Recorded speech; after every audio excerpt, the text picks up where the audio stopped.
Annyeonghaseyo. Welcome to part 1 of my 2.5-day solo trip to London. My last time in London was already 10 years ago when I stayed there for a month for an internship. I took a Lufthansa flight from Frankfurt to London Heathrow, which was about 1 hour and cost me 170 euros. From Heathrow, I hopped onto the tube and took the Piccadilly line to central London. With about 14 minutes, it took longer than the Victoria line, but it was the cheaper option. Arrived!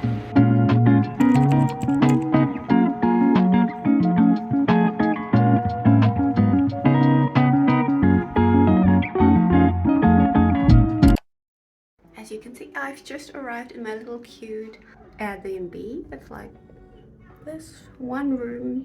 Such a cute interior design, very much like home. It looks like a living room basically, also with these little details, really thought through. I like it a lot.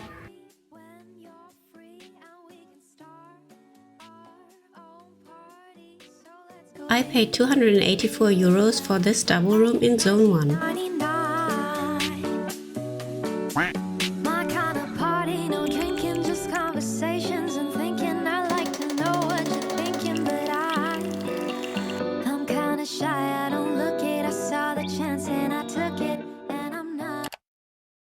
It is the next day, my first full day in London, and I've got to run out of the house now immediately because I've made a spontaneous booking for breakfast and it'll be like half an hour away. I still need a 24-hour ticket and I have no idea where it is, so let's just quickly run that my reservation is not going to waste. Okay, let's go.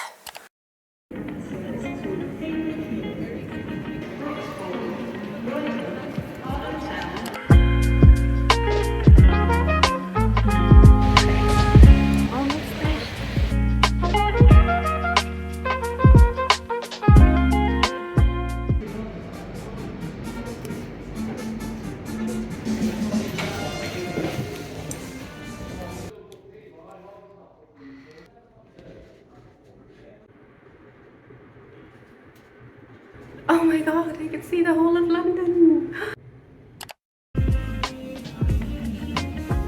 My breakfast reservation was at Duck and Waffles at the 40th floor of the Salesforce Tower in Bishopsgate. Even though the food was just okay, the view was just priceless and I just couldn't get over it.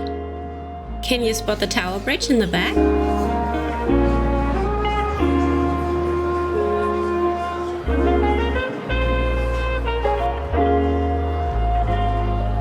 I ordered a vegetarian version of an English breakfast and I just exchanged the sausages and the bacon with baked beans. The restaurant also has a joint bar and this is the view from the ladder. I'm so happy I made this booking.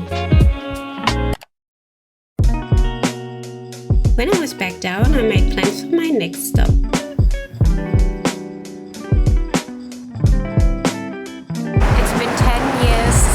I came to London first and did my internship here at the BBC at the British Broadcasting House, which I'm going to show you now. There was a guy who asked whether I wanted to have my picture taken, but I was too shy to say yes. It's so much cooler than I expected, so I have to pop in somewhere and get some coffee.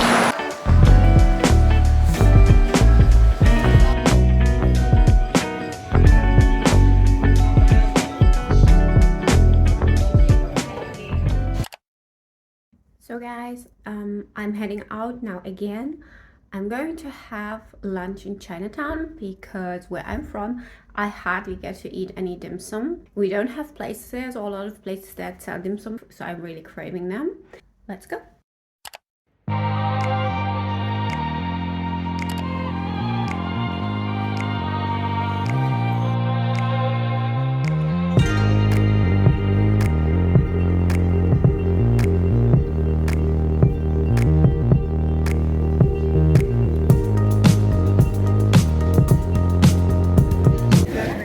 Guys, I do not know where to eat. I can't decide. There's so many great options. I ordered some fried dumplings, scallion prawn dumplings and crab and spinach ones. And I must say the crab, spinach and prawn ones were the best ones.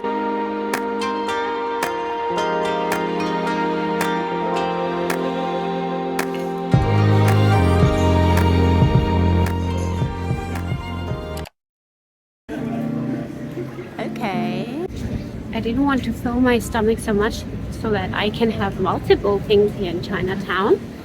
And that's what I'm gonna do.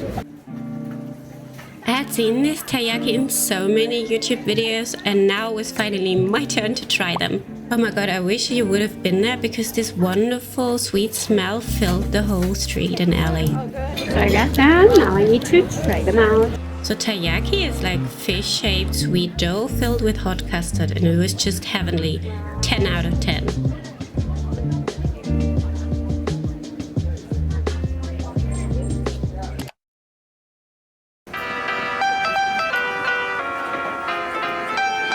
At Covent Garden now, and mind you, this is not a garden but kind of an open historic mall, or how would you call it?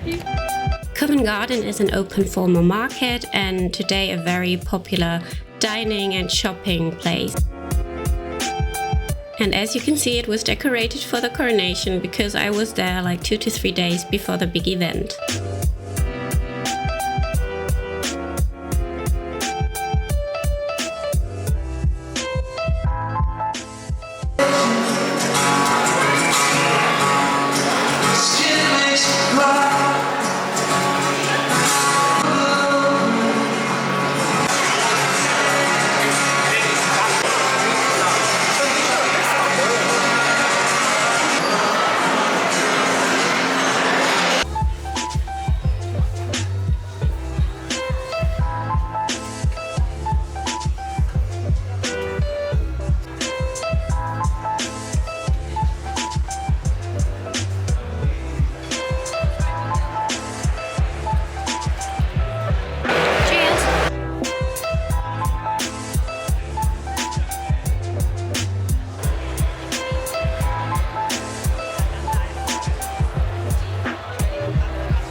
Next I took the tube down to the river to see the Tower of Big Ben and the Houses of Parliament.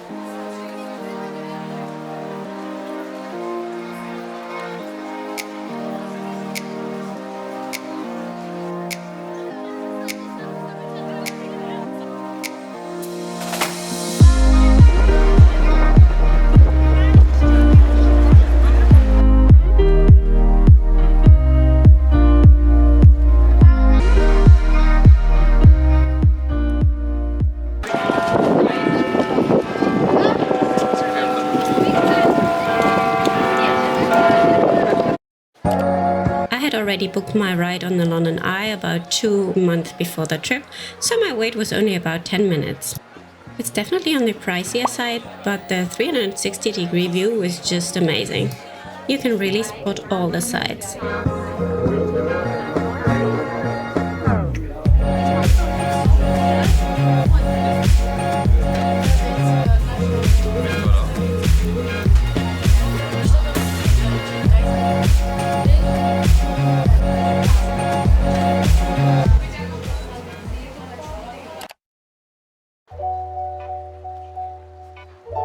Guys, look at this. This is way too big. This is my hand. This fish is massive.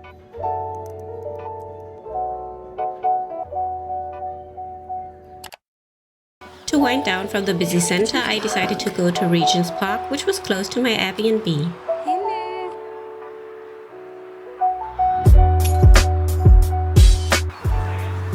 So where am I?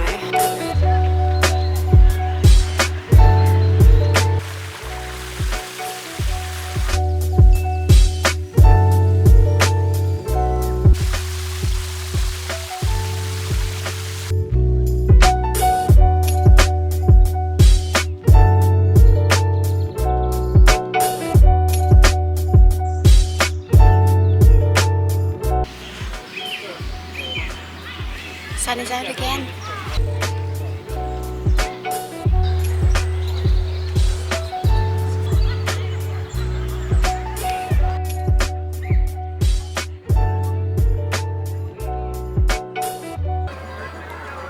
Finally I found the pond after like half an hour of walking through the park.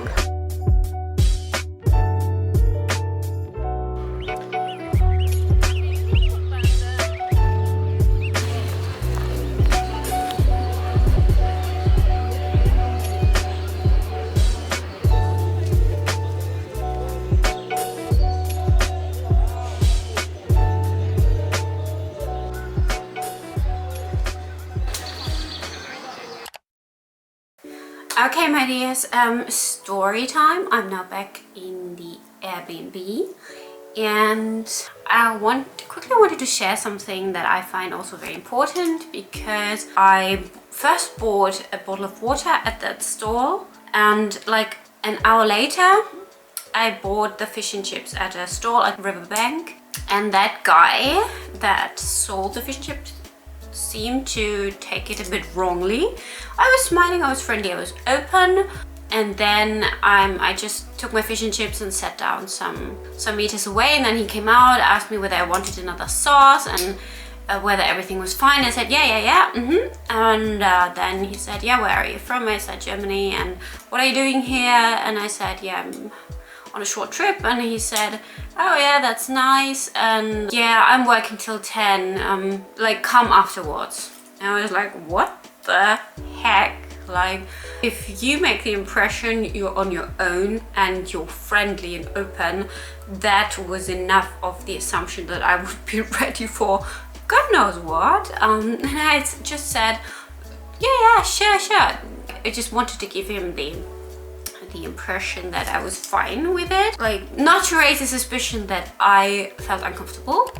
And then I just sat down and finished my food and off I was. But yeah, it didn't really bother me because I'm just getting lost in a huge city like that. But I also mentioned that I'm meeting a friend later, so also always make sure if you're traveling alone to have some story ready whom you're meeting later, or that you're just passing through on the way to somebody. I don't know what he's doing after 10 o'clock, but I'll be sleeping happily on my own. So thought I'd share that with you to have your story ready. And now, cheers. Ding. See you tomorrow. Make sure to stay tuned for part 2. Bye bye, guys.